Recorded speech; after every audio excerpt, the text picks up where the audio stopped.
الرحيم. الحمد لله رب العالمين، والعاقبة للمتقين ولا عدوان إلا على الظالمين، وأصلي وأسلم على نبينا محمد وعلى آله وأصحابه ومن اهتدى بهديه إلى يوم الدين. أما بعد، فقد قال الله تعالى في محكم تنزيله وهو أصدق القائلين: فالصالحات qaanitaat xaafidaat lilgaybi bima xafida allah. sifaadka mar'ada muslimada ah labaan u kala qaadaynaa, inay tahay mutasawija iyo inay tahay hayra mutasawija. macnaa mar'ada saalixada ah labadaba way u qaybsantaa. waxaa dhici karta inay tahay naag la qabo oo reer leh, iyo inay tahay qof aan weli la guursanin oo banaanka joogtaa, ama la guursadayo la furay ama laga dhintay. macnaa inay zawj ku jirto gurigiisa iyo in kale. zawjada saalixada ah ama mar'atu saalixa faqad madaxaha allah, ilaah baa ammaanay subxaana wa tacaala. iska daa qof kale inuu ammaanee mar'a saalixa ah ilaahay baa cirka ka soo ammaanay subxaana wa tacaala. muxuu yidhi: faasaalixaatu qaanitaatun xaafidaatun lilgaybi bima xafida allah. ammaantaas ammaan loogu noqonayo ma jirto. ammaantaa ilaahay ammaanay mar'a saalixa ah ama mar'a muslimad ah dib loogu noqon maayo ma jirto. ibnu kathiir asagoo fasiraya wuxuu yidhi: faasaalixaatu min annisaa qaanitaat mutiicaat liaswaajihinna xaafidaatu lilgayb waa tuxfid zawjaha fii gaybatihi fii nafsiha wamaalihi bima xafida allah, ay maxfuud min xifdi illahi subxaana wa tacaala. saasuu ugu fasiray ninka lagu magacaabo ibnu kathiir. faasaalixaat, gabdhaha saalixaadka ah, almar'a saalixa, gabar suuban, mid khayr badan, mid ilaahay taqaana, mid adduunka ila subxaana wa tacaala ku camimtay diintiisa iyo wanaagiisa, qaanitaad ah, waa ateecid badan. yay ateecdaa allah subxaana wa tacaala, yay ateecdaa hadday zawjad tahay sawjkeeda ayaa markaa loola jeedaa.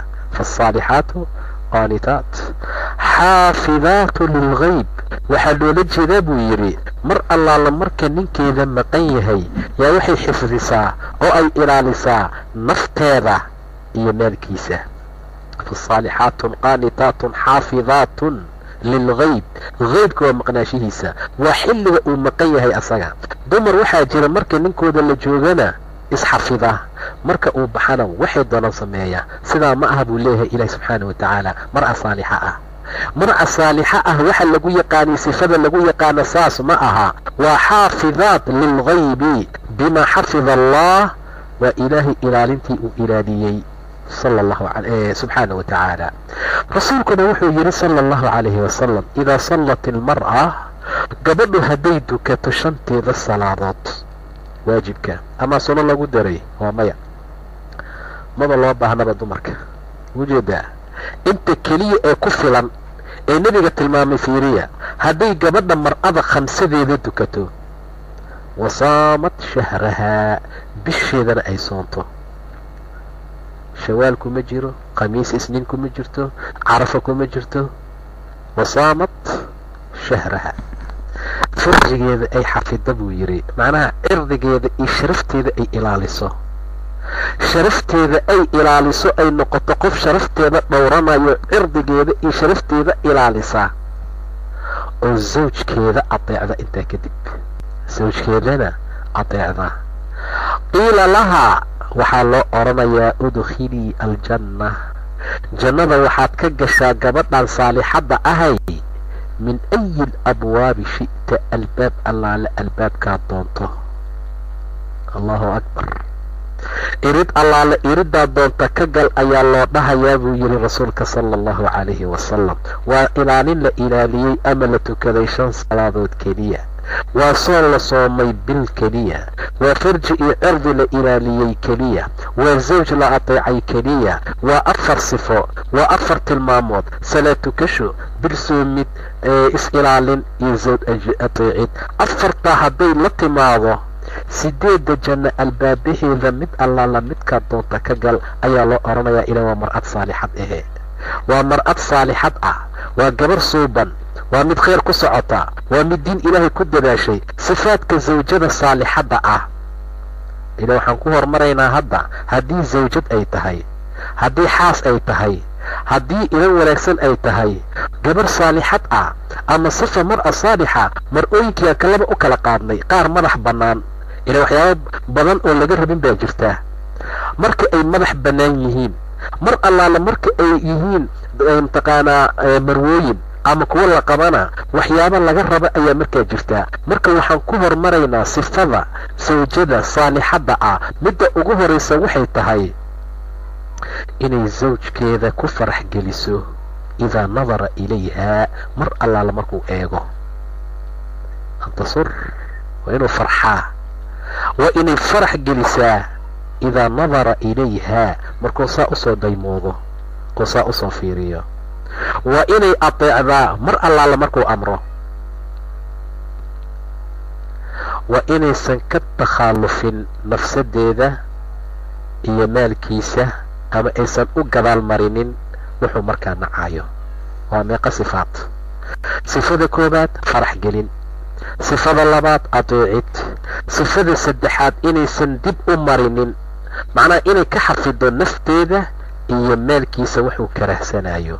maxaa u daliil ah? waxaa u daliila xadiiskii nebiga sala allahu calayhi wasalam, dumar waxaa u khayr badan allatii midda ku farax gelisa idaa nadar, markaad eegta buu dhahay nebiga, ku adeecda idaa amar, markuu amro aan khilaaf ku samaynin, oon dib u marinin nafsadeeda iyo maalkiisa wuxuu markaa karahsanayo. xadiis buu rasuulku ku yidhi sal alla alayh wasalam. idan sifada gabadha saalixadda ah haddana marwada ah ayaa saa laga rabaa. ta koowaad marka la leeyahay waa inay farax gelisaa idaa nadara ilayha. maxaa loola jeedaa? waa inay ahaataa bashaashad baa laga wadaa. waa inay ahaataa mid inaynan ahayn mid weji xiran, inay ahayn mid weji cabuus ahayn, inay tahay qof mar allaala marka la eega daa'iman wa abadan suruur iyo farxad qofka ku beeri karta. axadku marka uu sidaa yahay oo sawja noocaasa uu helo, wuxuu aad u jecel yahay mar badan inuu gurigiisa joogo, wuxuu aad u jecel mar badan inuu soo degdego, wuxuu aad u jecel inuu wuxuu la kulmayaa mataqaanaa farxad, wuxuu la kulmayaa waxyaabo fara badan oo noocaas ah. ilaahay baa waxa uu ku arsuqay subxaanahu watacaala zawjo saalixad ah, wuxuu ku arsuqay zawjo fulisa xuquuqaadka, wuxuu ku arsuqay wax kasta oo khayr iyo wanaag leh. sidaa darteed ayaa waxaa la yidhaahdaa dadka waxay u qaybsamaan qaybad. midna maalin lama gaaro, midna bil lama gaaro, midna sanad lama gaaro, midna cumrigiisa lama gaaro. way iga kala maqmaqan tahaye waxaan ka xasuustaa midka aadan weligiis gaari karin ragga waxaa ka mid ah ninka kaa naag wanaagsan baa la yidhaahdaa, kaa zawjad fiican. weligaa ma gaaraysid, weligaa macnaha haddaad isku daydo ood sala allahu calayhi wasalam. qaarnada jaxiimo, qaar afkooda waxaa ka soo baxaya waxyaabo xun, qaar waxaa wejigooda laga mataqaanaa dareemayaa ama laga masawiranayaa qaab daklimo ah. sidaa darteed buu rasuulku xadiiskaa ku tilmaamay sala allahu calayhi wasalam dumarka oo dhan inay u khayr badan yihiin midda marka la eegana ku farax gelisa, markaad amartana ku adeecdaa, aana ku khilaafin oo dhibaato iyo mashaakil iyo arrimooyin kale oo noocaas ah aan markaa la imaanin. xaaladaasaa lagu tilmaamaa sawjaadka saalixaadka ee khayrka iyo wanaagga badan inay markaa ayagu sidaa yihiin. rasuulkuna xadiiska ayuu ku cabiray sala allahu calayhi wasalam. intaa waxay ka dambeeyaa sifaadka sawjada saalixadda ah ee ilaahay subxaanahu watacaala khayrka iyo wanaagga uu ku manaystay. sifaadkaas ayaa lagu yaqaanaa. haddaba sawjada saalixadda ahay, alaa turiidiini, miyaadan doonaynin inaad jannada ilaahay badbaado iyo nabadgelyo ku gasho, inaad badbaado iyo nabadgelyo aad ku gasho jannada ilaahay subxaanahu watacaala? waa kow. oo aad ka mid noqoto khayr adduunka mataacdooda kuwa ugu khayr badan. rasuulku wuxuu yidhi sala allahu calayhi wasalam, haddii intaas aad jeceshahay sida uu nebiguba yidhi, waxaad noqotaa imra'a saalixad ah. imra'a saalixada noqo, gabar suuban oo hagaagsan noqo, mid ahlu diin ah noqo, mid ahlu caqiidaan noqo, mid ahlu taacaan noqo. waayo rasuulku wuxuu yidhi addunyaa mataac, adduunkao dhan waa raaxo. mataacdeedana waxaa u khayr badan mar'a saalixad ah. imra'a saalixad ah ayaa markaa u khayr badan. adduunkan gebigiisii dhammaantiisa waa raaxo, waa mataac. qul mataacu dunyaa qaliil, soo maahayn? adduunku waa mataac qaliila dheh. adduunkii oo dhan haddii mataac la yidhi, waxaa laga soo qaadoo laga soo istifnooday oo la yidhi mataacdeedoo dhanba waa shar ilaa imra'a saalixada maahane. taasaa markaa u khayr badan. mufasiriintu markay fasirayeen qolada xajisa ee xajka markay aadaan ee marka hore aabbayaalkood ammaani jiray, waatuu ilaah tilmaamay faidaa qadaytum manaasikakum, haddaad xajka dhammaysataan fadkuru allaha ilaahay xusa ka dikrikum aabaa'akum ow ashadda dikran, saaad aabbayaasheen u xusi jirteen isi ka daran. fa min annaasi man yaquulu rabbanaa aatinaa fi dunyaa, dadka waxaa ka mida markay ducaysanayaan kuwa dhahaya rabbanaa aatinaa fi dunya, ilaw adduunna sii bas, wax kale kuma darin, xataa xasana kuma darin. wuxuu raba ha noqdo, ama xalaal ha ahaado ama xaaraam ha ahaado, ama wax laisku halaagaya ha noqdo, ama wax naar lagu gelaya ha noqdo, ama wax jano lagu gelaya ha noqdo. rabbanaa aatinaa fi dunyaa wamaa lahu fi alaakhirati min khalaaq ama min nasiib. aakhiro wax ay ku leeyihiin oo khalaaqa ma jira buu dhaha ilah subxaana wa tacaala. wa minhum man yaquulu rabbanaa aatinaa fi dunyaa xasanatan wafi alaakhirati xasanatan waqinaa cadaaba annaar. qolo kale oo ducaysataa jirta xajka oo dhahaysa rabbanaa aatinaa fi dunyaa xasana, ilaw adduun wanaagsan na sii, wafi alaakhirati xasana, aakhiro wanaagsanna na sii, waqinaa cadaaba annaar, cadaabka naarta naga kori. ulaa'ika lahum nasiibun mima kasabuu wallahu sariicu alxisaab. kuwaasi waa kuwo kasbaday ama la siiyey, nasiib bay ku leeyihiin waxay markaa kasbadeen. ilaahayna waa sariicu alxisaab subxaana wa tacaala, waa mid xisaabtiisu ay soo degdegayso. marka rabbanaa aatinaa fi dunyaa xasanatan, waxay yidhaahdeen markay dhahayaan rabbanaa aatinaa fi dunyaa xasana, waxay ula jeedaan mar'a saalixa ilaahayoo nasii. waayo adduunya mataac, adduunkao dhan waa mataac, adduunkao dhan waa raaxo. raaxadeedana waxaa u khayr badan imra'a saalixa ah, gabar saalixadoo ilaahay kugu soo beego subxaana wa tacaala. haddaba sawjada saalixadda ah khayrka iyo wanaaggaasay leedahay.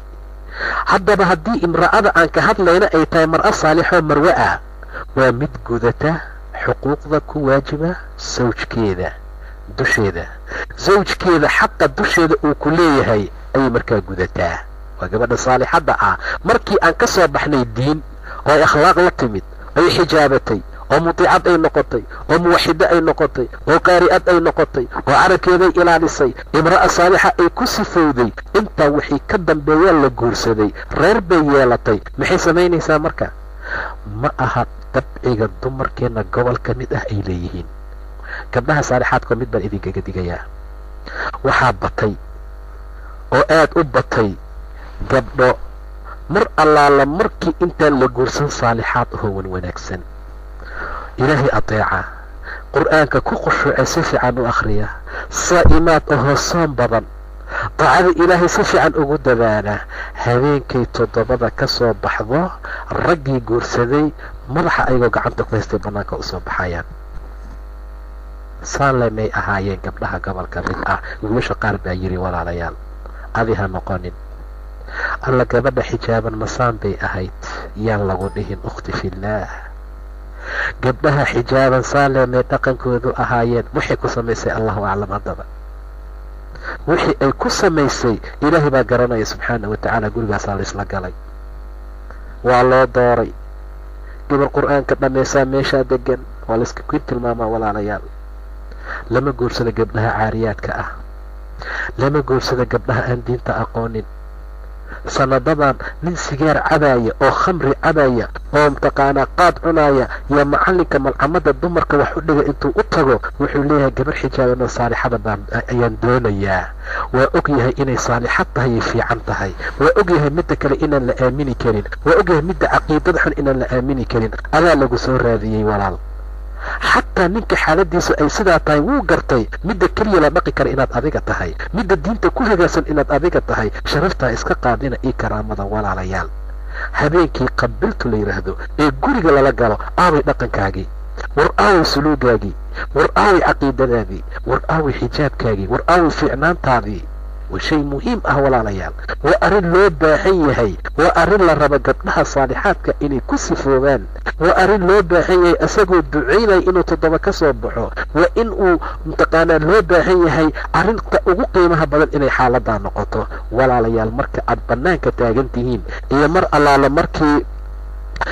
الله لمركات أقل قشان لبضبا وإن صفاتك وناكسن أجراه وإن صفاتك وناكسن أسعدا حالة داسا مركا لوغو تلقالي إذن مر الله لمركا لوغو سو قلبي وقري آتماضو أبو مركا ورمر الصالحات أهيت هدنا وإناد قدتا حقوقاتك كوغو واجبي وحاكمت حقوقاتك اللي اسكدونا يمركا وحاكمت أما أغوه الرئي وحو يهي الطاعة وأدعت وهو حمانت للأي هي أكثر بنات قبلها بدن كوذا ولا قلأي هي ولا المحاو أدعي ويسين خاصة المرأة على مركي أور يخلى يشو أي أغو بنصا ماها مربو ميلايو مبحايو اسك كيداه سانا يلايا ميا وحا ولا على مقعابة ولا ليال انتان إذيك واحد كتبين وعذر رضا كمتأة ومشاكل قف جر كذا بني آدم لقو بيرايو مسهلنا حقيقة إلهي إذين فضوذيو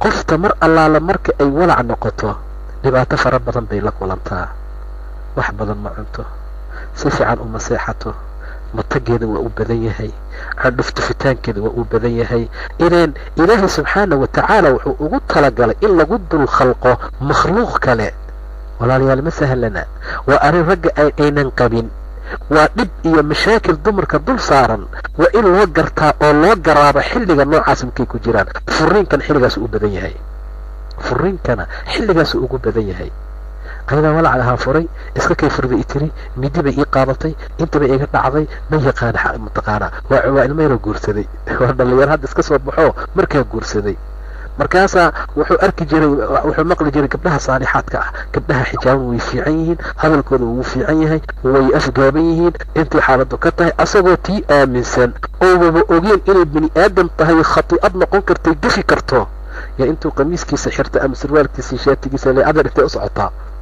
dhab kuleetiga lahayaaba هشا لو دغياhay gabadhii saalixadeed muxajabada ahayd ee wanaagsaneed ee adaabta lahayd midi ama kasha lagu tumo ee sheeg maxaa la toonta iyo inta ugu jirta kiiba la soo baxaysa xaaladii wuu la tacajubaya markaas asagoo dhanba la ilaaha illa allah madxu gacanta saarana gabadhii saalixada ahayd saalixad baa haatay min bini aadam ahayd meel kifi karin meel saas noqon karin meel ilmo lagu dul beeraynin شيء مهم marka ninka naftigiisa waa marka la arki doona ilaa mar saalixada ka hadlaynay waa inuu dulqaad dheer muujiyaa waa inuu muujiyaa arin aad iyo weyn waxa laga yaabaa wallahi gabdhaha gobolka mid habeenkii ilmaha ay calaal galaan xanuunkii iyo balaayadii ay bilaabaan ilaa sagaalka uu ka dhamaado ilmaha banaanka u soo baxaan dibkaasay ku jiraan qaarba bila qaarba bilooyin qaarba antaqaana laba bilood qaarbunba wax sida darteed ay qaarba dhaqsaba walacino mar alaal markii dhalmadu soo dhawaato walacda sida xaaladu ay tahay marka walaalayaal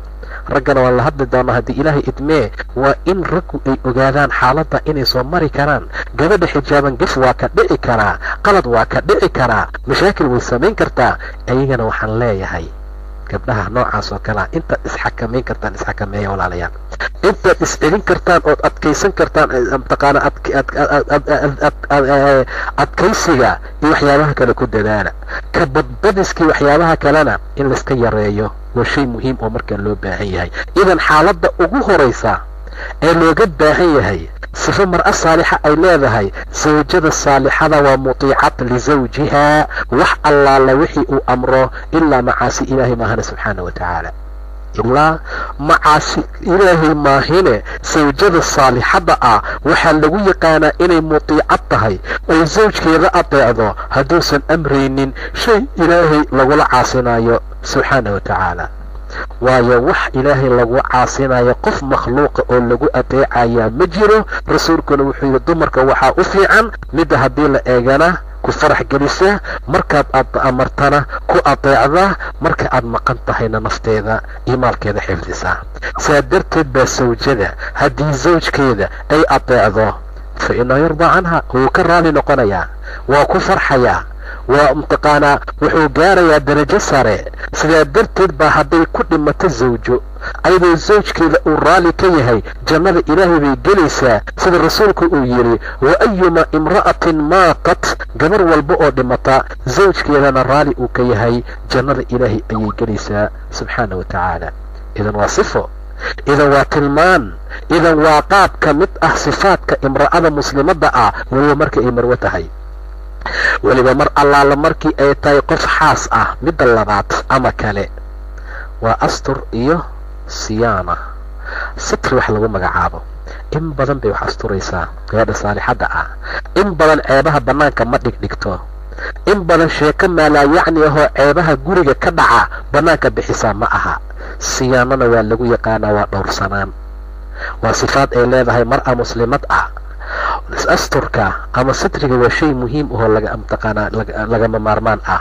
haddii la waayo imra'adaa saalixad ma aha, qof hagaagsan ma aha, waxay noqonaysaa qof dayacaad iyo dhibaato markaa ku sugan. waayo guriga labada qofood ee jooga ilaahay midkoodka kale hugiisuu ku magacaabay subxaana wa tacaala. muxuu yidhi hunna libaasun lakum wa antum libaasun lahunna, astur baad isku tihiin buu dhahay ilaahay subxaana wa tacaala. haddii marka mar'ada zawjkeeday asturi weyso, zawjkeeda mar'adiisuu asturi waayo, guriga waa kaashif marka, waa ceeb socotaa, waa ceeb bannaanka taala. labadooda ayaa markaa kala asturi kara. idan mar'a saalixad ah oo haddana marwe ah, sifaadka lagu yaqaano waa inay astur fiican ku dadaasho, waa in mar walba ay wax duugi karto, waa inay mar walba wax asturi karto, waa in mar walba ay noqon karto wax allaala wixii dhacaa wax lagu qancin karo guriga gudihiisa. ama haddii waxa saa loo taabtaa day qaylisa ka waran deriska dhan isku soo wada baxo, sitaar ma aha, asturitaan ma aha, waxyaabo lagu yaqaano mar'a saalixad ahna markaa ma aha. siyaanaduna waa dhowrsanaan sida ilaahay ku tilmaamay subxaana wa tacaala. arrinta kale waa qanaaca bimaa cinda azawj, waxa zawjka agtiisa yaala qof ku qanaaco qaadan karta inay ahaato. ani markaan gurigayga joogay 3 waqtiyaa wax cuni jiray, gurigii hadda ay soo degtaa laga yaabaa hal mar in laga qabeeyo keliya, ama se quraacaynan jirin qado iyo casho laga cuno, ama qado aysan jirin quraacda qadada laga boodo cashada la cuno. marka qanaaca loo baahan yahay waa bimaa cinda azawj, waxa zawjka agtiisa ahaaday, haba yaraadaano haba bataano, mar walba inay ku qanaaco qaadato. gabdhaha gobol ka mid ah ama mar'ooyinka gobol ka mid ah ayaa waxaa lagu yaqaanaa qanaaco la'aan. ninka waxay jecel yihiin oo mar walba wanaajinayaan, oo ayaguna ay fiican yihiin, oo ay bashaash yihiin, oo ay qoslayaan, waa in allaala inta guriga wax yaalo, waa in allaale intuu wax bixin karo, waa in allaale intuu wax soo iibin karo. laakiin maanta hadday wax go'aan ama maanta wax la waayo, khalaas ayadana mar'a maba ahanba, zawja maba ahanba.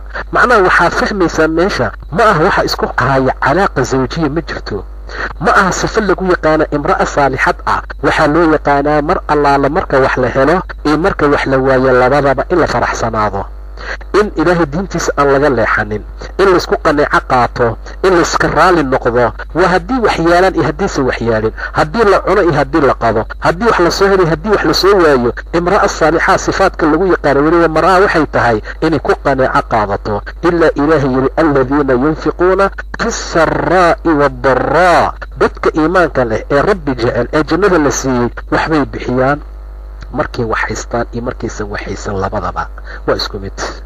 nebi ismaaciil calayhi salaam gabadhii uu guursaday aabihii oo maqan ee reer jawham u dhalatay, mar allaale markuu booqashada ugu yimid, ugu horayntii waxa uu su'aalay ayshkiina waa sidee.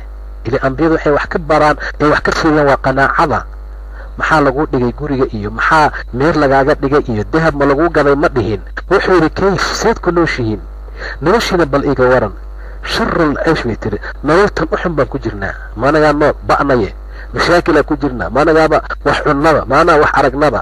odayga wuxuu baxaa wuxuu aadaa duurka, wuxuu soo helo ayaan cunnaa, biyaan ku cabnaa bay tiri. anaga dad dhibaataysanoo baas ku jiro, noloshooda nolol fiican ay tahay manihi. qanaaco maysan muujinin. qanaacaduna waa kanzi laa yufna, aan dhammaanaynin. ilaa nebiga uu yidhi sala allahu calayhi wasalam, wardi bimaa qasama allahu laka, wixii ilaahay kuu soo qoondeeyo oo ku sii raali ku noqo, ilaahay ha ka eed sheeganin. takun agna annaas, ummadda midka ugu taajirsan baa tahay buu dhahay sala allahu calayhi wasalam. adaa ugu taajirsan reeraha, waxaa ugu fiican reeraha wax yar haystee ku qanaaco qaataa. qorna dadka wax ilaahay siiye ku sabroo ku dulqaataa ayaa markaa ugu fiican. idan imra'a saalixa way noqon weysay gabadhii. muxuu yidhi ibraahim? naagta wuxuu yidhi bedel albaabka alwaaxa ku dhegan. ismaaciil baa yimid, waa nebi asagana كأنه يأنس وحبو درامي يا كو يمد بو يري oday noocaan oo saan u yaala ii yimid. muxuu ku dardaarmay? wuxuu ii dardaarmay xaaladda. muxuu ku weydiiyey? ceeshkiinu i weydiiyey. maxaa tiri? saasaan ugu jawaabay. muxuu kiri catabada albaabka hala bedelo. intii taaliq buu waad furan tahay. ila imra'a saalixa ma aha. gabar saalixad ah qanaaca lagu yaqaanaa. waxaa lagu yaqaanaa dulqaad. maanta haddii wax badan la cuno iyo maanta haddii wax la cuno waa isku mid. waxyaabaha hadafka meesha loo joogo ma aha in adduun keliya la helo. wuxuu yahay in ilaahay gurigaa uu dhisay lagu sugnaado. waxa uu yahay in khayr iyo wanaag laga helo. waxa uu yahay in jannada ilaa laga gaaro uu socdo sugnaado. qanaacada gabadha saalixaddaa taasay kalifi kartaa. saa darteed buu yidhi nebi ismaaciil waad furan tahay gurigiina aad. imra'a kale ayuu ka guursaday reer jurham. markuu ka guursaday odaygii baa yimid. ceeshii waxba iskama bedelin. odaygii sida uu shalay ugaarta usoo ugaari jiray yuu usoo ugaaraa. xafiis lama fadhiisinin, gaari ma loo gedin, raakibka iyo mushaarka ma loo siyaadinin. nolosha waa sideedii, waxba iskama bedelin. tii hore waxay ku nooleeday tanna ku nooshahay. ibraahim baa yimid. noloshiina ka warrama. allah waa faa'iidnay bay tiri. anagaa ilaah wax naga haleeyeyba, shukriga ilaahay naga maqan. cunnaa oo cabnaa, meelaan kala dhignana waa la'nahay. waa qanaaco. waxba kama siyaadsana. wixii shalay loo keeni jiray waxaan ahayn looma keenin. taa wixii shalay ay cuni jirtay waxaan ahayn ma cunin. laakiin maxaa lisdhaafay? mar'a saalixa ah. sifa mar'a saalixa ah yaa tan ku sugnaatay, taana laga waayey. iigu salaam buu yidhi odayga hadduu yimaado catabada albaabkana ha adkeeyo. ibraahim ismaaciil baa yimid. adkeedaa la yidhi albaabkuu oday yimid ku yidhi. muxuu kuu sheegay xaaladda? muxuu ku weydiiyey nolosheenna? maxaad u sheegtay arrinta? gurigaaga dhaqan mar'a saalixad baa tahay buu yidhi. idan qanaacada ay ku qanaaco qaadato bimaa cinda azawj waa sifa mar'a saalixa oo marwaa markaa lagu yaqaano. arrinta kale waxay tahay sifada lagu yaqaano inaysan soomin soon tatawuc ah ilaa biidnihi, idinkiisa maahane. oo hadduu xaadir yahay, ninka hadduu safar ku maqan yahay naagta say doontay u soomi kartaa. ee intay taleefon u dirta ma sooma ma dhahayso. laakiin in allaala intuu joogaa laga hadlayaa. waayo rasuulku wuxuu yidhi xalaal uma aha mar'o muslimad ah inay soomto zawjkeeda oo shaahid ah ilaa biidnihi, asaga idinkiisa maahane. yaysan u idmin gurigiisa ilaa biidnihi, asaga fasaxiisa maahane. idan waa sifa miisa ah oo looga sooco gabadha muslimadda ah ee saalixadda ah, mar'awada saalixadda ah ama marwada laqabee saalixadda ah gabdhaha kale ee aan saalixaadka markaa ahayn. saa darteed waa soon tatawuca. tatawuc waayo midkan inaad soonto waa sunno. ninka la ateecana waa waajib. saa darteed waajib iyo sunno, waajibkaa la hormariyaa, ninka ateecitaankiisa la horumarinayaa. hadday maanta carafo tahay oo carafo lagu tilmaamay soonkii ugu qiimaha badnaa, ee haddana ninku dhaho ma soomaysid, gabadha way furaysaa soonka maalinta. ilaa waa tatawuc, waa soon sunno ah. rasuulkaa yidhi dembiga intaa lagu dhaafaa iyo saanay xaaladu tahay ha soo daliilsanin. sababtu waxay tahay imra'a saalixa laguma yaqaano. waxaa lagu yaqaanaa nusuusaha midkoodkan kale inay ilaaliso, dhammaan inay ku wada camal qabato, inay wada samayso. weligeyba waa soomi jiray carafo, weligeyba waa soomi jiray ayaamulbiid, weligaa soon. laakiin hadda waxaad noqotay marwaad noqotay. waxaad noqotay qof mataqaanaa guri nin jooga. waxaa lagaa rabaa marka adeecitaan, waxaa lagaa rabaa amar qaadasho, waxaa lagaa rabaa sifa inaad ku sifowdo sifooyinka gabdhaha saalixaadka ay ku sifaysan yihiin. xaaladahaasoo dhan baa markaa lagaa doonaa. marka bacdamay xaaladdu sidaa tahay waxaa loo baahan yahay oo lagu yaqaanaa sifa u ah imra'a saalixa ah, haddana mutasaawijo ah amase mataqaanaa marwe ah, inaysan soomin soon sunno ah. waa tatawuc. amaa waajibka maya. waajibka kow dheh waxaa lagu daraa oo kale nadarka, booska waajibku u dhigmaa. haddii qala lagu lahaa iyo qalla markaa gudayso, ilin deen ilaahay la bixinaa subxaana wa tacaala. waxyaabaha noocaasa waa ka qaas. amaa soonka tatawuca ah ee sunnada ah, kaasaa markaa laga hadlaa. kaa waayo midka mamnuuca ah ee markaa loo diidayo inay soonto marwa saalixad ah ama mar'a muslima ah. midda kale waxay tahay inay u istaagtay u kacdo camalka beydkiisa iyo tadbiirkiisa, kala habaynta guriga. gabadha saalixadda isagama dhex qasna ee jadwalkeeda waa jadwal toosan وصفة لغو يقانا قبر صالحات ايضا قابطة هولا فربضا مثل اي كميد يهين ايضا دكسي لغتا ay ka mid tahay ayadoo mtaqaanaa banaanka wax ka soo adeegta oo kale ay ka mid tahay arrimooyin fara badan ciyaal ay joogaan yaa haddana mid kastaa booskiisii la dejiyaa waa muhiim kama soo bixi karto ilaa mar'a saalixad maahane tadbiirka ma samayn karto xataa mar'a saalixa keliya ma ahee ilaa qof mtaqaanaa qof dhaafay macnaa gabar dhaaftay saalixnimadeedii saalixnimo dhaaftay ayaa loogu talagalay ilaan hawsha guriga waa dhinac guriga hagaajintiisii waa si ciyaalkii hurdisiintooda waa si mtaqaana camal kale waxsiintoodii waa arin kale intaasoo dhan baa midkoodkan kale aan isaga qaldamaynin imra'a saalixada mid kasta booskiisa dejinayso oo lagu yaqaano saa darteed u kicitaanka camalka guriga iyo kala habeyntiisa iyo tadbiirkiisa ma samayn karta ilaa imra'a saalixad maahane say ku samayn kartaa mid walba waqtigiisay la beegaysaa ay markaa ku aadaysaa waa shay muhiim waa arrin loogu talagalay waa arrin aan isaga dhex qaldamaynin midkoodkan kale xilliga jiifka waa xilligiisii xilliga mtaqaanaa cuntasiinta waa xilligoodii xilliga guri hagaajinta waa xilligiisii mar allaala markuu yimaado aladaha banaanka fadhiisa wax yar gurigaa la xaaqayaa waa ma jirto mar allaala markuu yimaada leeyahay maya hadda wax la karinayaa waxoogaa siduu iska sii jiifa ama buugan iska sii akhrisa ama kitaabkan waa maya macnaha tadbiir iyo imtaqaanaa taqwiim oo loo istaaga camalka beydkiisa iyo kala maamulkiisa waa shay muhiim oo loo baahan yahay waa sifa ay kaga socnaan karto mar'a muslimad ama saalixad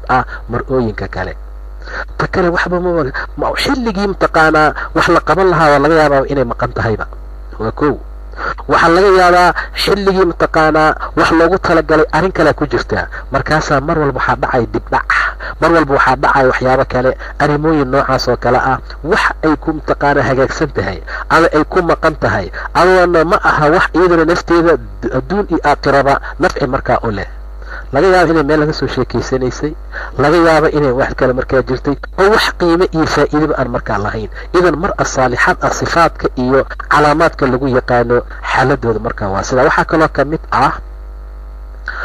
in ay istusiso in uu waajib korkeeda ku yahay inay u kacdo bitakriimi ahlihi wa aqaaribihi wanaajinta ehelkiisa iyo aqaaribtiisa u baarifalka labadiisa waalid waa imra'a saalixa wax lagu yaqaano inay ku sabirto cala khilaafka ka dhex dhaca maca ummi zawj ayada iyo zawjka hooyadii inta badan way timaadaa inta badan way dhacdaa xaaladaha noocaas marka ugu horeysa waa inay ogaataaba inuu waajib ku yahay amase ay fiican tahay inay u taqwiimtay u kacdo bitakriimi ahlihi ehelkiisa sidii loo wanaajin lahaa inta badan ninka dadkiisa waxay iska dhigaan dadka ugu sarsareeya meesha wiilkeena iskala camal guriga waa gurigii wiilkeena intaas naago way ka xanaaqaan inta badan ilaa imra'a saalixad maahane ilaa imra'a saalixada maahane heer waxaa la gaarayaa mararka gobol ka mid oo dhacda sodohda iyo gabadhii la qabay in loo kala qabto sidii laba dhoocin oo isdagaashay oo kale iskuul inta isla dhiganayeen qalinkan anaa leh iyo qalinkan anaa iska leh oo sidii loo kala qabtay tan timaaka qabanayso tan ka waxaynayso ayaa isdagaalay waa gabadhii sodohdeed heerkaasaa la maraa oo la gaarayaa mararka gobolka mid tiibaa marka ay ka baxsan tahay aysan ku sifaysnayn sifada inanta muslimadda ee haddana saalixadda waa sifo lagu yaqaano ma aha waa sifo ay garan karta habarta laftigeeda ama hooyada ee ninka dhashay haddii ay qaldan tahay oo ay garan karta xataa inay qalad ku jirto inay ku dejiso inay u xasiliso inay markaa u dejiso xaalad noocaas oo kale sodo iyo gabar wiilkeeda qaba ayaa waxaa marka walkan waxaa laisku qabsanaya jikada intaana la karina lama karinayo macnaha maba ahaanba wax laisugu yimaado hooyadana ma aha xaaladdaa waxay gasho ayada way fiicneed hooyay noqotay maasha allah wiilkeeda ilmo dhalaya intay sal iska fariisato ay iska tasbiixsato oo mtaqaanaa ilmaha ay ayeeyada u tahay ay dhahdo haye xarafkan hala ii meeriyo oo maraqeedii iyo caanaheedii iyo bariiskeedii wixeedii fadhigeeda loogu keeno ma rabto, waxay rabtaa inay wax xaaqdo, waxay rabtaa inay wax kamayso, waxay rabtaa inay wax dhib iyo mashaakil isgeliso ilaa ay isgaaraan ayada iyo gabadhii ay sodohda markaa u ahayd. idan gabadha saalixadda ah ee muslimada sifada lagu yaqaano waxay tahay way ka badbaadaysaa xaaladda, waxay ogaan kartaa cilada meeshay ka jirto, markaas isla markii daaweynaysaa, markaasaa isku dhac imaanaynin, markaasa iskaga sabraysaa, markaasa isaga dulqaadanaysaa. idan waxay ogaan kartaa inay u taqwiimtay u kacdo bitakriimi ahlihi, ehelkiisa wanaajintooda iyo qaaribtiisa. lagama eed sheegto, waa loo duceeyaa gabadha saalixadda ah. inta badan haddaad aragtaan gabar ay jecel yihiin aqaaribta ninka, ayadaa saalixad ah. xaaladda ogaada, mar allaala markaad aragto gabadhan inay ammaanayaan, inay hagaajinayaan, inaan ma samayn karto ilaa saalixad maahane, ma samayn karto ilaa qof saabirad ah maahine, ma samayn karto ilaa mid ilaahay u dhow maahane subxaana wa tacaala. saa darteed baa meesha waxaa laga fahmayaa oo laga garanayaa waxay tahay, haddiiba aad aragtaan zawjad ay ammaanayaan zawjka aqaaribtiisa, ama ay jecel yihiin, amay usoo higsanayaan, amay gurigeeda imaanayaan, ama mar kasta ay rabaan inaynan faaruqin, ayadaa saalixad ah. ama ta kale maba samayn kartaba, banaanka iga baxay leedahay. waa laga yaabaa maba arki karaba, waa laga yaabaa gabadhu inay dhahdo hooyadaa maba arki karaba, jinnigeygu wuxuu u necb yahay mataqaana hooyadii ku dhashay, jinnigeygu wuxuu u necb yahay aabihii ku dhalay, jinnigeygu wuxuu u necb yahay, jinnigaagiuusan u nicin. sababtu waxay tahay imra'a saalixad ah sifaadka iyo calaamaadka iyo tilmaamaha iyo waxyaabaha lagu yaqaano ayaa sidaa markaa ah. wuxuu yahay dulqaad, wuxuu yahay hagaajin, iyo inay u baari fasho labada waalid. masalan way dhici kartaa marka gobol ka mid ah inay soo agmutaystaan, ima yablugana cindaka alkibar axaduhuma aw kilaahumaa falaa taqul lahumaa uffin walaa tanharhumaa waqul lahumaa qawlan kariiman. hadal fiican ku dheh buu dhahay ilaahi subxaana wa tacaala, ha canaananina, dhibaataha gaarsiinina. idan qofka hoostiisa la keenayaa waay waa ayada. qofka mar allaala markii ay soo agmutaystaan laftigeeda, odaga muxuu og yahay, uu iska baxayaa, subaxii waa maqan yahay, shaquu aadaya, habeenkii waxa ku dhimanaya oo ku rafaaday oo mas-uul geyntii iyo uwisqaadkeeda iyo sale udhigeeda iyo raashinsiinteeda iyo martaka dhaqitaankeeda waa mar'ada. idan ma dulqaadan karta, mana la imaan karto ilaa imra'a saalixad ah oo ilaahay subxaana wa tacaala ku manaystay iyo wanaag maahane. haddii khilaaf ka dhecdhacsaan hadda soo tilmaanay zawjka hooyadii, ilan inta badan waxaan aabbaha usoo qaadi waayey waxay tahay, oo umu zawj aan u leeyahay, inta badan ayaga iska hor yimaada, inta badan ayaga iska hor yimaada. idan waa saabirad, aadna markaa way ugu sabraysaa, wayna markaa u dulqaadanaysaa. arrinta kale ama sifada kale ee imra'a saalixada lagu yaqaano weliba mar allaala marka ay tahay marwo ama zawjo la qabo, waxa waaye waa cadmu alkhuruuj min almanzil, guriga inaysan ka bixin ilaa biidnihi, asaga idinkiisa maahane, asaga idinkiisa maahane inaynan ka bixin manzilka. waa sifo, waa sifatan ugu fiican, weliba waa sifo midda ugu hagaagsan. saa darteed ayaa waxaa loo baahan yahay qodobka noocan ah in aad iyo aad loo ilaaliyo. inta badan ma fuliyaan gabdhaha, xataa kuwa saalixaadka gobol ka mid ah ayaa laga yaabaa inay ku adkaato oo ay markaa dhib ku noqoto. saa darteed mar walba maanta haddaad weydiiso, beri aad weydiiso, saa dambe aad sii weydiiso, mar walba ma weydiinaysaa muxuu yahay marka hore asaga shaytaan. wazayana lahum ashaytaan acmaalahum, shaytaan baa camalkooda xun u qurxinaya, fasadahum can isabiil, jidkii weynaa ee fiicnaa oo toosnaa oo istiidaan qaadashada ah ee kala dambaynta ahaa yuu ka leexinayaa. wayaxsabuuna annahum muhtaduun, markaasay isku malaynayaan inay toosan yihiin buu yidhi ilah subxaana wa tacaala. idan cadmu lkhuruuj waa shay muhiim ah, waa arrin lagama maarmaan ah, waa arrin la la'yahay ilaa qalla maa yuujad. wax yar oo ilaahay u naxariistay maahane subxaana wa tacaala. xataa kuwii diinta yaqiinay ayaa ku dhaca qodobkan. kuwii ilaah subxaana wa tacaala iimaanka ku manaystaa laga yaabaa inay samayn waayaan. waxaa laga yaabaa arrimooyin fara badan oo noocaas ah. xaaladda noocaas ah waa shay aan habboonayn, waa waxaan wanaagsanayn. idan cadmu lkhuruuj waa shay lagama maarmaana. matal hadduu joogku yidhahdo ka waran, waxaad weydiisatay inaad hooyadaa soo salaanto, waa meel markaad baska raacda ama gaarigaaga aad qaadato nuse saac loo soconaayo, markaasaa maya lagu yiri. waxay ka noqonaysaa shalay see hooyaday oo 9 bil iyo sug isoo waday oo saan ah oo saan ah oo saan ah. waxay ka bilaabaysaa min bidaaya ilaa nihaayo. maxaa ku sugnaa, maxaa ku filnaa, joog haye keliya, intaha camaliya wayba dhammaatayba. wax kale laysugu imaanayo iyo wax kale oo mtaqaanaa si kala noqonaya ma jiro. saa darteed khuruujka iyo bixidda kala imtaqaanaa iskala kala warqabka waa shay muhiim ah. wax kala dhibaataa ma jiro. sababta lagu leeyahay maya ihaa maxay tahay? sababta lagu dhahay istiidaan qaada maxay tahay? mas-uul baa lagaa yahay. waa in la ogaan karaa meesha aad jirto, waa in la ogaan karaa mataqaanaa meesha aad ku sugan tahay, waa in lagaa warqabi karaa. waa xaalada noocan inay guriga hooyadaa waad kasoo tagtay, kii aabbaad kasoo tagtay, waxaa kaa mas-uula oo lagugu ogyahay waa odaygii. ka waran adigoo maqan meel aad jirtana la ogeen, haddii aabbaha yimaado asoo guriga fadhiyo ilmaha caano siinayo masaasada afka ugu jirto oo yidhaahdo gabadhi aabay ma og hadduu dhaho waa la garaaca sabaa sadogiisa. sababta waxay tahay ma yaqaan, ma aha qof mas-uul qaadi kara, ma aha qof wax lagu aamini karo, ma aha qof waa inuu dhihi karaa meeshaa bay jirtaa oo saacad hebel bay baxdo, saacad hebel bay imaanaysaa, ma kuu doonaa inuu dhihi karo.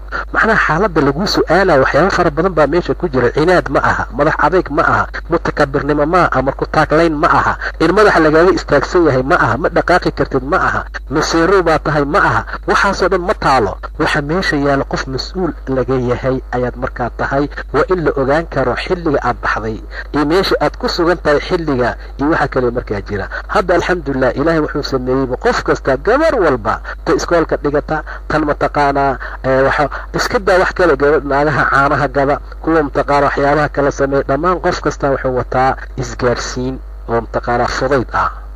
xaaladda noocaasaa lagugu tilmaami karaa, taasaad ku weydiin kartaa, taasaa lagugu fasixi karaa, taasaa lagugu diidi karaa, taasaa gurigaaga joog lagugu dhihi karaa. maaha markii inaad carooto, maaha inaad xanaaqdo, maaha adigoo weydiin kara intaad warqad qaadaad qorto adhaad aniga waan baxay meesha iyo meeshaasaan jiraa. maya, taa lafteeda waa takabirnimo, taa lafteeda waa waxaan wanaagsanayn, waa hayra munaasab, waxaan mataqaanaa munaasab ahayn. markasaa darteed khuruujka iyo bixitaanka waa inay gabdhaha muslimaadka u arki karaan in mayana la bari kara, haana la dhihi karo. midaa weydiinayso matala waxay leedahay waxaan aadayaa meesha iyo meesha, waxay rabtaa keliya jawaab ahaa, taana waa mamnuuc. waa inaad labadaba filataa, haana inaad filan karto, mayna aad filan karto, labadana qalbigaaga uu ku degi karo, labadaba wixii lagu dhaho aad samayn karto. xaaladda waa nooca. qof meeshaasaan aadayaa maya, qof marka horeba anaa gardarnaay ku leedahay, marka horeba oo ku weydiiyey oo ku ixtiraamay oo ku sharfay, see ku gardaran tahay? nebigaa ku amray sal alla alay wasalam. labada jawaab waa inaad fulin kartaa, labada jawaab waa in mataqaanaa raalli aad ku noqon kartaa, labadaba waa inaad markaa ku qanci kartaa. sidoo kale rasuulka sala allahu calayh wasalam rajul ayaa safray baa la yiri. waxaan dhihi lahaa tabaraani waxaa ku sugan rajul baa safray baa la yiri maalin, markaasaa wuxuu ka manciyey zawjadiisa min alkhuruuj, bixitaan oo dhan ilaa aan ka soo laabtuu yiri. laakiin ma aha nin iska baxay oo dayacay wax allaala wixii xaajaad ahaa oo ay u baahan tahay oo bannaan u bixin lahaaba waa loo dhamaystiray. amase waxaa loo sameeyey qof usoo qidmeeya inaad ma bixi kartidoo gurigiina ay baahi ugu dhimato, ma bixi kartidoo mashaakil iyo meel aan la seexan karin aad uga tagto, oo meelna roob ka soo gelayo, meelna dabeel ka soo gelaysa, meelna qorax ka soo gelaysa. ma aha. wuu ka manciyey min alkhuruuj. aabeed baa xanuunsaday baa la yiri. rasuulkay adeeg u dirsatay, arrintii bay markaa u sheegtay in ninkiina maqan yahay, uuna yidhi ma bixi kartid. intaa kabacdina aabbaheed xanuunsan yahay, ay rabto inay baxdo oo markaa ay soo booqatay, markaa soo salaanto ciyaadadiisa. rasuulku wuxuu ku yidhi baa la yidhi ittaqi illaah walaa tukhaalifi zawjak, ilaahaaga ka baq, ninkaagana ha khilaafin. ujeedaa, ilaahaaga ka cabso, hana khilaafin zawjkaaga. famaata abuuha, aabeed baa dhintay. isti'daan bay nabiga u dirsatay inay bal janaasadiisa xaadirto. faqaala laha ittaqi illaah walaa tukhaalifii zawjik, ilaahay ka cabso, zawjkaagana ha khilaafin. ilaahay baa nebigiisa u soo waxyooday sala allahu calayhi wasalam annii qad gafartu laha, gabadhaa dembigeeda oo dhan waan u dhaafay, bitaacatihaa lisawjiha, adeecitaanka ay zawjkeedii adeecday yaan uga tirtiray wax allaala wixii qalad ahayd, wax allaala wixii gaf ahaa. macnaha ma sahlana qodobkan khuruujka ah amase idig qaadashada ah iyo is-adeecitaanka ah, wax fudud markaa ma aha. hadda aabbaheeda xanuunsan hadday baxday tagto xanuunkay ka qaadi kartaa? waa maya. janaasadiisa ka xaadiraya oon ka qaybgelayaa, maxaa u samayn kartaa? waa maya. haddii zawjkii joogo xilligan oo kale ma aheena teleefon baa loo diri lahaa, asagaan badiidi lahayn, amarkan kumuusan talagelaynin laakiin arrintii way dhacday. mar walba soojkaaga adeec ee rabbigaa ka baq baa loo yiri oo mar walba arrintaa lagu tirtirsiiyo markaa lagu adkeeyey. idan qodobka noocaas waa qodob muhiim ah, mana ka soo bixi karta ilaa imra'o saalixad ah ama zawjad saalixad ah maahane. marka waxaa loo baahan yahay marka in aad iyo aad loo dadaalo oo khayrkana lagu socdo oo la iska dhigo ama la doondoono sifaadkii gabdhihii saalixaadka ah ee horeeyey ee markaa lahaayeen. midda kale waa mukfi iyo nagaasho iyo ku sugnaan guriga lagu sugnaado. waa sifo ay leedahay gabar muslimad ah oo saalixad ah, weliba haddana marwaa ama zawjad ah. way la wadaagi doontaa saan arki doona midda aan zawjada ahayn. sidaa darteed baa waxaa la rabaa inay ogaato gabadha muslimadda ah ee saalixadda ah kufsiga iyo ku sugnaasha guriga lagu sugnaado in lagu gaarayo camalka mujaahidiinta. camal dadka mujaahidiinta ah ay gaarayaan oo jidka al weliba ku dagaalama inay markaasaa tahay. saa darteed ayaa xadiis waxaa ku sugnaaday gabar ayaa rasuulka u timid sala allahu calayhi wasalam. markaasay tiri yaa rasuula allah dahaba arijaal, raggii fadli bay la tageen, jihaad bay aadayaan oo jidka alla ay ku dagaalamaan. fahal min camal, anagu camal ma noo sugnaaday haddaan dumarka nahay nudriku bihi almujaahidiin, aan mujaahidiinta kaga daba tegi karno? rasuulku wuxuu yidhi sala allahu calayhi wasalam, tiinay fadhiisataa oo idinka mid ah gurigeeda waxay ku gaaraysaa camalka mujaahidiinta oo fii sabiilillaah. waayo ilaahayna wuxuu dumarka amray bilqaraar iyo ku sugnaasha guriga. waqarna fii buyuutikunna, war guryihiina ku sugnaada, guryihiina jooga, ha ka bixina.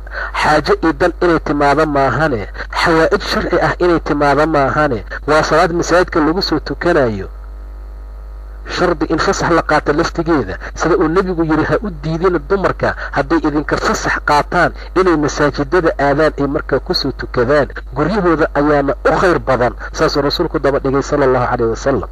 marka xaaladda noocaas ah waa xaaladda ugu muhiimsan ku sugnaashada guriga. ha bannaan bixina sida ay jaahiliga u bannaan baxaan oo kale buu yidhi ilaahi subxaana watacaala. oo markaad baxaysaan idinkoo asturan, oo markaad baxaysaan idinkoo wanaagsan, oo markaad baxaysaan idinkoo diinta ilaahay ku socda, oo markaad baxaysaan idinkoo shacaarka islaamka idinka muuqdo. xaalad noocaasa markaa ku baxa. sidaa darteed baa waxaa la tilmaamayaa guriga ku sugnaashadiisa qiimaha iyo wanaagga inuu markaa leeyahay. sharafta iyo karaamada iyo ciziga inay dumarku markaa ku gaarayaan. nebigu xadiis buu kuri salaad gabar ay maqcadaheeda ay ku tukato way ka fadli badan tahay salaad ay gurigeeda ku tukato. macnaha waxaa loola jeedaa madqalka meesha ugu saraysa salaad ay ku tukato. salaada ay gurigeeda ku tukatana way uga fadli badan tahay salaad ay xujrigeeda markaa ku tukato. waa qolka ugu dambeeyo, banaanka, guriga dhexdiisa, qolka jiifka, meelba meeshay ka fog tahay way uga khayr badan tahay. midda kale waxay tahay sifo lagu yaqaano mar'a saalixad ah ama se marwe ah, labadaba inay awlaada ku tarbiyayso tarbiya saalixad ah, tarbiyo wanaagsan oo saalix ah oo ilaahay subxaanahu watacaala agtiisa khayr iyo wanaag iyo sharaf iyo khayr markaa looga gaarayo. waa tarbiyo hagaagsan, waa tarbiyo qiimo badan. zawjada saalixadda ah waa midda awlaadeeda ku tarbiyaysa shareecada samxada ah, waayo micigooda iyo inta ay la joogtaa dheer wakhtiga guriga, ayadaa uga cilmi badan oo uga ogaasho badan min waalidihim. amaa zawjka yacmal wayagdax tuulu nahaar, inta badan banaanku wax ka soo kasbaa, iyo marka waa raaciyad. xataa markuu rasuulku tilmaamayay sala allahu calayh wasalam, waalmar'atu raaciya fii beytiha wa mas-uul can raaciyatiha. wixii la raaciyaa la weydiinaya maxaa la raaciyey. lama raacin inay aroos aado, lama raacin in mataqaanaa waxyaabo kale ay aado, lama raacin ciyaari waxyaabo kale. mas-uul can raciyatiha, guriga zawjkeeda iyo awlaadiisa riwaayad kale markaa ku dartay. marka intaa mas-uul bay ka tahay waa la weydiinayaa. sidaa darteed ba xaaladda noocaas ah waxaa loo baahan yahay mar walba in arrintaa la ogaado sida xaaladeedu ay tahay iyo sida ilaahay subxaana watacaala khayrka iyo wanaagga oo markaa u dhex yeelay. waa shay lagama maarmaan ah, waa arrin ilaahay subxaana watacaala ugu talagalay xaaladdaa inay ku sifowdo mar'a saalixad ah. mujmal haddaan soo duubno sifaadka zawjada saalixada lagu yaqaano, kow ومطيع إله سبحانه وتعالى إن إلهي أطيعه إن زوج كذا أطيعه وح الله لوحان عرق إلهي كجيرين إن أسترته زوج كذا إن فرح جلس زوج كذا مر الله لمرك أو إيجو إن زوجك أي أقو كالميسو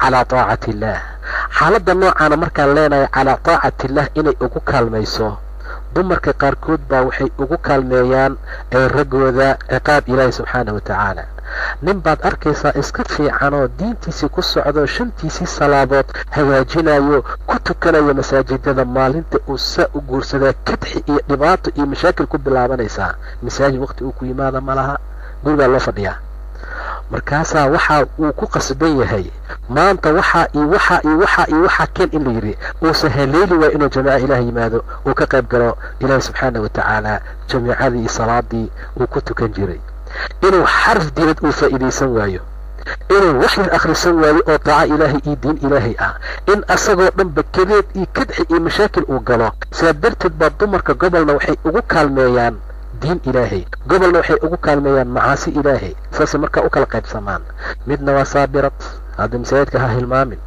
waqtigii salaadaa la joogaa iska jooji waxaad hayso dhig waxaan aad ku mashquulsan tahay arrintaa waxa sameey macnaa waxay u daacinaysaa ay ugu kaalmaynaysaa waa ilaahay diintiisa subxaana watacaala marka waa inay tuciinad ahaato mid kaalmayn karta sawjkeeda daacada ilaahay in firaashkiisa aysan axadna kusoo fadhiisinin uu nacayo ama qof uu markaa u diidayo waa mujmal ahaan markaan u sheegno waa in aysan ziinadeeda u muujinin ilaa zawjkeeda maahane waa inay qarin kartaa sirta zawjkeeda waa inay tahay saabirad calaa zawjaha ku saabirad ah qaanicad ahoo ku qanica qaadanaysa waxa yar ee ilaahay u dhiibay subxaana watacaala haddii uu ka maqan yahay zawjkeeda inay nafteeda iimaalkiisa xafidi karto hadduu xaadir yahay ee uu joogo inay carabkeeda hayn karto in amsakta haddii uu joogo waa inay celisaa lisaankeeda can adiyatihi dhibkiisa waa inaysan dhibin macnaha waa inay carabkiisa ka ilaalin kartaa waa shay muhiim oo loo baahan yahay inaysan badinin cayda shatmiga iyo sheegashada isaanaan ahay intaan ka baxay maanaa nool guriga intaa jooga saanaan ahaan jiray kana xiran jiray kana lii samayn jiray aabbahe saana i dhihi jiray shakwa inaysan sabbigii shatmiga badinin aad bay ugu badanyay dumarka gobol ka mid ah ilaa kuwa saalixaadka maahane cay waxa lagu magacaabo afka inuu ka soo baxo mar walba markaasaa mar walba waxaa la leeyahay hooyaday buu caayay aabahay buu caayay ayada way caysay inta iga bixisay waa laba qof oo isqabtaa oo haddana dad akhayaar ah oo la rabo inay mas-uul noqdaan oo la rabo guri weyn inay dhisaan oo la rabo in ilaahay ay ka baqaan oo la rabo jiil fiican inay soo bixiyaan oo la rabo ciyaal inay soo tarbiyeeyaan iyagiyaa weli waxay kala taagan yihiinba hooyaday buu caayay iyo ana i caysay waaba ka amaan la ahayba markaas soo gal caay bay igu bilaabaysaa waxamaan yahay ee ciyaalkii ciyaarayay oo iscaynayay kubadda oo marba isharaantina islaagayay taa markaa looma baahna idan xaaladda noocaas waa shay muhiim ah oo loo baahan yahay carabka ilaalintiisa weli mar allaala marka laisla joogo waa in aamusnaanta ay badisaa waa inay dhagaha isticmaashaa dhegaysi marka uu maqan yahay ayadaa wasiirad ah meesha wasiir waxaa lagu tilmaamaa dumarka ama xaasaska wasiiru daakhili soo maaha meesha daakhilka ayadaa madax ka ah markuu maqan yahay ushaa la qaado xafiiska ku fadhiiso kursiga xafiiska kala hagag kasaayel markuu yimaad soomaya dadka dhulka fadhiiso asaa booskiisa markaa fadhiisanaye inay kusimaad ahayd marka xaaladda noocaas waa shay muhiim ah oo loo baahan yahay inay dhegaha isticmaasho oo dhegaha mataqaanaa dhegaysi keliya ay ahaato inaynan badinin shakwashada cay waxyaabaha lamidka ah inaysan inkirin nimcada zawjkeeda uu u qabto haddii uu xumeeyo waa bini aadam soo maaha mar gobol ka midaba wax ka fakan karaa markaasa waxay isku darayaan wax allaala wixii xumaanay wixii samaan ahaa khayr beelaa taho inta ka dhacaa taho mashaakil badnaa taho mu kugu agnoolaan kariyo iska kay fasaxo warqadayda isiiyo waxa ay tixayso maxaad waxay mataqaanaa liin iisoo iibibay liintii buu soo iloobay ama markuu masaajidka ka soo baxay yaa nin arkay intuu la salaamo sheekaysu soo iloobay caawi wixii aan kugu diray soo iloobay soo maaha kow baa looga soo bilaabaa. weligaasaanaa taho, baraka beelaa taho, dhibloobaa taho, ma kula noolaan karo, warqadeed inta ii dhigo, intaad ka baxdayo, saanaad markaa tahayo. waa dhibaato. waa meeshuu nebigu ka yidhi sal alla alay wasalam, dumarow rabbigin ka cabsada, istikfaartana badiya, waxaan idiin arkay ahlu naar kuwa ugu badan inaad tihiin. asbaabta ku badisay markii la weydiiyey wuxuu yidhi waad kufrisaan. yaan ku kufrinaa? ilaahaya maya, ragga idin qabo. midiin haddii sanad asxaan loo sameeyo, daqiiqadna ay xumaan aragto, waxay iloobaysaa dahrigii khayrka loo sameeyey. markaasay odhanaysaa lam ara khayr qad, weligayba khayr iima samaynin. waa khayr beele, makana wax fiican ah, makana lala noolaan karaa. taana iska ilaaliya. ma aha sawjo saalixad ah wax markaa lagu yaqaano. sawjo saalixad ah laguma yaqaano. mar allaala marka nimco uu kuu qabto oo xumaan mar aad ku aragto, ha tirtirin oo ha waxaynin. saa darteed inkiritaanka nimcada la inkirana aad bay u dhib badan tahay. teeda kale, gabdhaha saalixaadka ah ee mutasawijaadka ah ee la qabo, ku dadaala ziinada iyo quruxda iyo isqurxinta marka gurigiina aad joogtaan. zawjka waxaan marka la baxayo dharka loogu talagalay iyo ay ka qurux badan yihiin kuwa kale guriga lagu joogo yaysan noqonin. mar walba ha noqoto waxa lagula joogayo zawjka inay ahaato wax ka qiimo badan waxa banaanka markaa lagula baxayo. dharba dharka ka fiican yahay, dharba dharkuu ka khafiifsan yahay, dharba dharkuu ka udgoon badan yahay, usoo cashaq oo ugu soo talagal inaad ku xirato meeshii macruufka ahayd ee markaa laisla yaqiinay. xaaladda noocaasaa imra'a saalixada lagu yaqaanaa. xaaladda noocaasaa lagu yaqaanaa imra'a saalixad ah. hooyo gabadheeda waaninaysaa waxay ku tiri mar allaala markii loo xaraynayay sawjkeeda, waxaan kugu waaninayaa bay tiri maandhaay ama hooyo. ninka waxaa la yidhi maalintiina ishiisa, habeenkiina sankiisa. aan idiin fasiro, laga yaabay dhammaantiin inaad taqaaniin. waxay ula jeeday baa la yidhi maalintii uu arkaya soo maaha, mar uu ka arkaayo iyo waxyaaba mataqaanaa waxa iyo bal indhiisu isticmaalayaa maalintii. ogow, indhuhu kula raacayaa. maraday ka khafiif badan tahay, maraday ka waxaysa badan tahay, isticmaal. habeenkiina waa sanka, wax looma jeedee wuusuu leeyahay sanka muxuu raadina taqaanaa meel udug ka soo baxayo. uduga ha ka iloobin, uduga ha ka tegin. nin maalintiina waa ishiisa, habeenkiina waa sankiiso. intaad catar iyo barfuun iyo hadda waxaaba lasoo saaray catar loogu talagalay dumarkee, intaad dhag isku siiso ag seexo. meeshu waa mugdi, nalalkaan oo kale ma jirin. hadda nalkii hurdadii waxbaa yaalo waa is arkayaaye, meelihii hore mugdi bay ahaan jireen, faynuustan waa la damin jiraye. markaasuu sanka la soo raacaya. udug markuu arkana asaga iyo yaa kala celinaya. marka waa shay muhiim ahoo markaa loo baahan yahay. gabdhaha saalixaadka ee marwooyinka ahow, ilaahiina ka baqa, daacada alla ku dadaala, gurigiina guri kheyr qaba allah idinkaga dhigo, sharafkii karaamana lagu gaaro. intaa wixii ka dambeeya ilaahay agtiisa la wada tago, gurigiinan idin dhisnaado, cadna inta lagu xuuralcayneeyo, xuuralcayn kaloo walaalaha ahna lagula soo daro, sawjkiina markaa idinka dhexeeyo. waa shay qiimo badan oo markaa wanaag badan. gabdhaha saalixaadka ee la qabow, ashkatakada imaata iska ilaaliya. intaad dulqaadan kartaan dulqaata. ha iska dhigina dad yacni ah oo daciif ah. waxba wuxuu ka fiican yahay ku dadaala. cadayga ha iloobina, indha kuusha ha ka tegina, uduga gurigiina dhexdiisa ha ka tegina, dulqaadka iyo sabirka ha ka tegina. mar allaala markuu hadlayo aamuska ku dadaala oo dhegaysta. mar allaala marka uu aamuso oo mataqaana aamusan yahay oo aad doonto xataa inaad hadasho, fasax haddaad qaadan karta ku talagal oo isku day. mar allaala marka uu joogo waxaad iska dhigtaaba sidii qof mataqaanaa ilaahay subxaana watacaala xaalkeeda garan kara, ilahay agtiisana kheyr wanaag ku gaari karta, sharafii ciisii karaamana heli karta. sifaadkaasoo dhan hooyo fiican baa lagu yaqaanaa. kama aanan hadlin gabadha aan weli la qabin, waktigoo ciriiriyah dartii, laakiin fursad kalen u raadsan doona haddii rabbi idmo. hadday gabadhu tahay hayra mutasawija, aan weli la guursanin oo nin aan ka dambaynin, weli lama guursan, ama waa la furay ama waa laga dhintay. xaaladahaasoo dhan isku soo duuduubo waxaanu oranaynaa waa hayra mutasawije. ayagana habeen kale ayay noo ahaan doontaa haddii rabbiga awooda sare leh nafta iyo xayaatada markaa nagu gaarsiiyo. inta ka horaysay gabdhaha saalixaadka ahow, khayrkii wanaagga ku dadaalayow, ilaahina aad uga cabsada subxaana wa tacaala.